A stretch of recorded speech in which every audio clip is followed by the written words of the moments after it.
Finalmente saiu o episódio 3 dos Power Rangers do Mal, que fizeram um acordo com os vilões de sempre perderem uma luta contra eles. Em troca, os Rangers deixam eles viver, já que eles têm uma arma secreta capaz de exterminar esses vilões. Então os vilões precisam obedecer para continuarem vivos. Mas claro, né mano, o protagonista cansou dessa vida de gado e agora ele quer vingança contra os Rangers. Cola comigo porque esse anime aqui, meu parceiro, tá brabo demais. E mano, antes de começar esse vídeo insano, pra você que sonha em ser youtuber e viver de YouTube assim como eu vivo, trabalhando de casa e faturando milhares de reais, fica até o final que vai valer a pena. No final do vídeo eu vou te dar um presente, fechou? O episódio começa com um plano de câmera diferenciado, mostrando a mão daquele vilão se desfazendo. Lembrando que o Ranger Vermelho usou sua arma divina pra eliminar de uma vez por todas aquele vilão. Pois é, vendo isso, o Prota cerra seus dentes e fica extremamente puto. O Hibiki fala que o artefato divino é diferente de qualquer outro, e o Prota lembra do que aconteceu 12 anos atrás. Os Rangers mataram seus líderes e fizeram uma proposta pra eles. Ou eles se juntavam ou eles morriam. Vendo aquilo, o Prota baixa a cabeça e tenta ir embora, sem que ele seja percebido porque o cara tava triste pelo monstro ter morrido. Afinal, ele tava disfarçado de humano. No entanto, o Hibiki para ele e fala que sente muito pela perda dele, porque ele sabia que aquele cara que morreu era um monstro que nem ele. E ele continua dizendo que o Prota não teria chance contra nenhum dos Rangers, então ele deveria parar qualquer tipo de plano maligno que ele tivesse em sua mente. A abertura começou a tocar, mano, e que abertura boa do caramba, hein? Dá até vontade de dançar aqui, cê tá maluco. Vida de youtuber otaku é assim mesmo, cara. É 3 goles no café e o foco na dancinha da abertura. Depois disso, mano, o protagonista pergunta como que ele descobriu que ele era um monstro. E o Hibiki revela que escutou a conversa dele lá no beco. O cara tava lá todo de enxeridinho só escutando. Ele tava conversando com aquela Ranger Canon, aquela waifuzinha dos episódios passados, caso você não lembre. E sim, o nome dela é Canon, nome de marca de câmera, né? O Hibiki até fala pra ele que não importa o quanto ele tente, a justiça sempre irá prevalecer nesse mundo. E ouvindo isso, mano, o protagonista fechou a cara e ficou puto. O maluco fechou a mão, velho. Tava entortando barra de ferro e espumando pela boca. E ele fala que aquilo não é justiça e que os Rangers são os verdadeiros vilões, porque eles foram aprisionados e foram forçados a participar daquela farsa por 12 anos. E ele fala que vai acabar com aquela organização, afinal ele é um monstro, né? Do nada, o Hibiki abre um sorriso e fala que ele passou no teste. Que teste, tio Sam? O teste pra se tornar um Ranger. Ele explica que esse mundo tá doido demais, então ele faria o Prota se transformar de dentro pra fora. Em seguida, ele estende a sua mão e fala pra ele fazer parte desse mundo onde os humanos e os monstros poderiam coexistir. Mas o Prota dá um tapa na mão dele e fala que odeia ele e que os dois são inimigos. Além disso, ele fala que o Hibiki não serve pra ser um Ranger, enquanto ele desaparece dali como fumaça. Na cena seguinte, mostra ele se encontrando com a Canon em uma cafeteria. Ele queria saber como faria pra derrotar os Rangers, já que ela tinha falado que ia ajudar ele com isso. E ele fala que ia usar ela só pra poder absorver os ensinamentos dela, e quando todos os Rangers fossem derrotados, ele também ia executar ela, porque ele é um monstro, né? O cara é do mal. A menina então corta a cabeça dele do nada e a cabeça volta na mesma hora porque ele é imortal. E ele pergunta por que ela fez isso, e ela responde que queria ver como ele fazia pra poder se transformar em humano. E ele explica que se as pessoas soubessem que tem um monstro andando em meio a elas, a situação ficaria complicada pro lado dele. Provavelmente essa mina tá falando isso como chantagem pra poder controlar ele. Ela tem uma carinha de psicopata mesmo. Ela então dá continuidade, explicando como ele faria pra derrotar os Rangers, e fala que a chave pra isso tá nos artefatos divinos. Ela fala que existem 5 diferentes, e eles são itens de transformação dos Rangers na hora do combate contra os monstros. Ela explica que esses itens são as únicas coisas capazes de derrotar monstros imortais, com uma espécie dele. Mas ela também explica que sem esses itens, os Rangers ficam vulneráveis. Apenas um empurrãozinho no local certo e a organização inteira cai. E que empurrãozinho é esse? Simples. Roubar os artefatos divinos enquanto os Rangers não estiverem com eles. Coisas que eles podem fazer na batalha de domingo, aquele evento onde os heróis lutam contra os vilões naquela batalha falsa, só pra poder ganhar dinheiro e fama. Os Rangers não poderiam levar os artefatos divinos reais, então eles usariam falsos. Nesse momento eles poderiam atacá-los, e a cena seguinte mostra eles colocando seu plano em ação. Plano esse de invadir a base dos Rangers e roubar esse artefato. Isso é feito da seguinte forma: o Prota pega um cartaz do Ranger Vermelho e tenta se transformar nele usando sua habilidade de copiar pessoas. Após um tempo tentando fazer isso, já que ela não parava de provocar ele e não deixava ele se concentrar, ele consegue se transformar e ele entra na base deles. Conforme ele andava, ele vê outros aspirantes a Ranger Vermelho arrumando a postura. Foi que ele percebeu que ninguém desconfiou que ele era um monstro disfarçado. Ele pergunta pra ela por que ela tava ajudando, já que ele era um monstro e ela uma Ranger. E ela dá uma resposta misteriosa, dizendo que os heróis sempre vencem no final. Isso aí é um clichê. Ela tava cansada de ver o mesmo final toda vez e queria uma reviravolta dessa vez. Além disso, sempre que ele perguntava algo pra ela sempre respondia de uma forma misteriosa, evitando a pergunta. Essa mina parece política, responde algo diferente do que pergunta sempre, e ainda faz isso de uma forma muito convincente. O Prota chega na sala onde os artefatos divinos estavam guardados, e lá ele vê um dos candidatos a novo Ranger Vermelho parado na entrada. Os dois começam a conversar e rola toda toda aquela tensão do Prota passando despercebido por ele. E pra isso ele precisava falar da forma certa e imponente. Mas pelo jeito desse cara, ele já tava meio desconfiado. Certeza que cada fio do fiofó já tava arrepiado a essa altura. Não passava nem corrente de ar pelas nádegas. Ele consegue entrar na sala e vê a tal da arma divina jogada por aí. E ele fica na dúvida, né, se era a mesma arma real ou não. Mas imagina que sim, dizendo que os Rangers não vê eles como ameaça. Por isso que eles deixam jogado em qualquer lugar. Ele pega a arma na mão, mas leva um tiro na testa. Aquele cara chatão de antes com o rosto pintado aparece ele dizendo que notou que o cheiro dele era diferente. Então ele sabia que era o impostor. Ele começa a atirar várias e várias vezes no Prota, não deixando nem ele se explicar. E começa a mandar o clássico discurso do vilão. Nesse caso de herói, se bem que ele tá mais pra um vilão com essa cara de maníaco dele. Ele fala que os monstros são patéticos, porque eles nunca vão derrotar os heróis. Afinal, os heróis têm algo que eles não têm, medo da morte. E segundo esse cracudão aí, o medo de morrer e saber que eles não são imortais é o que os move pra seguir adiante na vida e ficarem mais fortes. O Prota até queria falar algo, mas ele nem deixa de tanta bala que ele tava dando na cabeça do Prota. Ele então pega o artefato divino querendo finalizar ele com aquilo e surpreso, o Prota pergunta se qualquer um poderia usar aquele artefato. E o maníaco fala que não sabe, mas iria descobrir agora. Ele mete aquele papo clichê de diga suas últimas palavras. Isso dá tempo do Prota pegar uma banana de dinamite ali e ameaçar a mandar todo aquele lugar pelos ares. Agora sim o Prota tinha uma carta na manga. Rapidamente ele larga a dinamite e pega um taco de beisebol, dando só uma paulada na cabeça desse cara. Foi só uma paulada, fio, o cara ficou todo se estrebuchando. Isso porque o protagonista, mano, mandou ele pro além na base da tacada violenta. É isso aí. Morreu de tanto o Prota bater na cabeça dele, velho. Pelo menos parece que ele morreu, né? Sei lá. O Prota então aparece deslizando pelos dutos da organização e finalmente chega no telhado como tinha sido tudo planejado. No entanto, assim que ele chega lá, adivinha quem tava lá? Sim, o Ranger Vermelho, mano. O cara descobriu o plano do Prota. E por algum motivo o Prota tava com a cara confiante, como se tivesse tudo sob controle. Talvez ele pensou assim porque ele tava com o artefato divino na mão, né? Mas logo em que a luta entre os dois começa, ele já perde o braço que tava segurando o artefato. Ele se regenera trazendo de volta o seu braço, que tinha caído em cima daquelas caixas d'água gigantes de prédio. Ele taca a caixa d'água no Ranger Vermelho, que consegue rebatê-la fácil,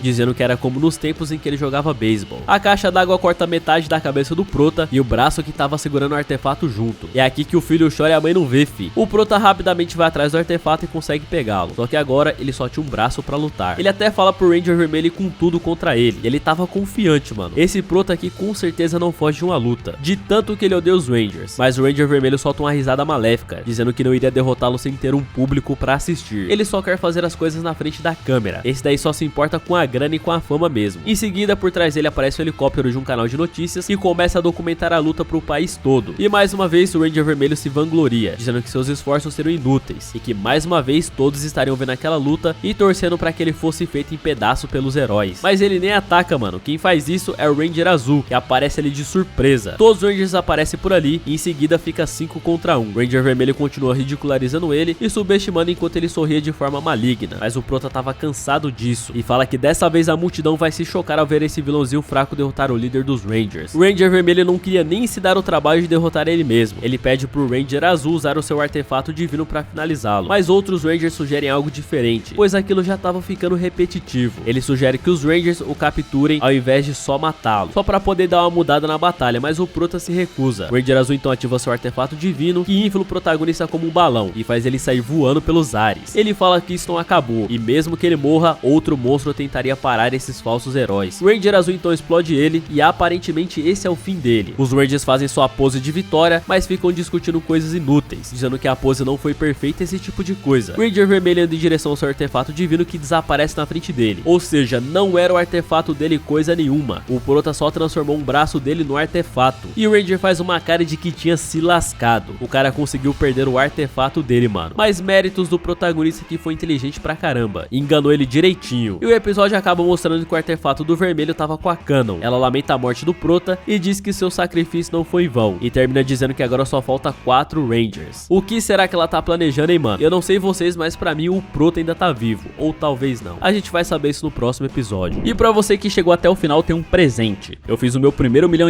com o YouTube e eu tô prestes a fazer uma loucura. Aqui na descrição desse vídeo, eu preparei um vídeo pra você, onde eu te explico o passo a passo de como você consegue hoje começar no YouTube totalmente do zero, sem precisar investir R$1 e já conseguir muitas visualizações e também faturar muito com o seu canal. Então clica no link que tá na descrição e assiste o vídeo logo, porque eu não vou deixar no ar por muito tempo, hein? Depois não vem chorando. E se você curtiu o vídeo, mano, deixa um like muito bravo pra fortalecer. Não esquece de se inscrever nesse canal se você não tiver tiver inscrito, fechou? Então é isso, meu parceiro, o vídeo fica por aqui, falou e até a próxima.